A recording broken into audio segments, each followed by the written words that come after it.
ഇപ്പൊ നിങ്ങൾ മനുഷ്യരെ ഭയപ്പെടുന്നുണ്ടാകാം, പിശാചിനെ ഭയപ്പെടുന്നുണ്ടാകാം, ഭാവി എന്താകും ഓർത്ത് ഭയപ്പെടുന്നുണ്ടാകാം. നിങ്ങളുടെ കൂടെ കർത്താവ് ഉണ്ടെന്നത് മറന്നു പോകരുത്. മറന്നുപോയാൽ അപ്പൊ വിറയ്ക്കാൻ തുടങ്ങും.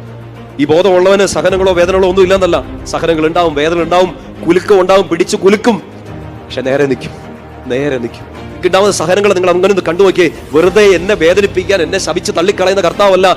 ഈ വേദനയെ ഞാൻ അതിജീവിക്കുന്ന കർത്താവിന്റെ ആശ്വാസം അറിയുമ്പോൾ ഇതുപോലെ ഇതിനെക്കാട്ടും വലിയ സങ്കടത്തിലൂടെ കടന്നു പോകുന്ന ഒരുപാട് മക്കളെ ആശ്വസിപ്പിക്കാൻ കർത്താവ് നമ്മളെല്ലാവരെയും ഉപകരണമാക്കും. പറഞ്ഞേ ഹല്ലേലൂയ.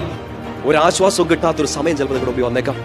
നിങ്ങൾ വിശ്വസിച്ച പ്രത്യയശാസ്ത്രങ്ങളോ, നിങ്ങൾ വിശ്വസിച്ച് ആശ്രയിച്ച പ്രസ്ഥാനങ്ങളോ സഹായിക്കാത്ത സമയം, നിങ്ങളുടെ അപ്പനോ അമ്മയോ പോലും കൈ കഴുകി മാറി നിൽക്കുന്ന സമയം, നിങ്ങളുടെ ജീവിത പങ്കാളി കൈകെട്ടി നിൽക്കുന്ന ഒരു സമയം വന്നേക്കാം. സകല സമാശ്വാസത്തിന്റെ ഉടയവനായ അപ്പന്റെ മുമ്പിൽ തന്നെ പോയിരുന്നേക്കുക. ഉത്തരം കിട്ടുകയെന്ന് വിചാരിച്ചുകൊണ്ട് നമ്മൾ ഉത്തരം കിട്ടുമെന്ന് പ്രതീക്ഷിച്ച് കുറെ സ്ഥലങ്ങളിൽ പോയി അവിടെ എല്ലാം നമ്മളെ ഉത്തരം മുട്ടിച്ചിട്ടേ ഉള്ളൂ. ഉത്തരം തരാൻ പറ്റുന്ന ഒരാൾ, ആശ്വസിപ്പിക്കാൻ, നിങ്ങളെ കൺസോൾ ചെയ്യാൻ, നിങ്ങളെ സാന്ത്വനപ്പെടുത്താൻ ഒരാൾ ഇവിടെ ഉണ്ട്. ഈശോ.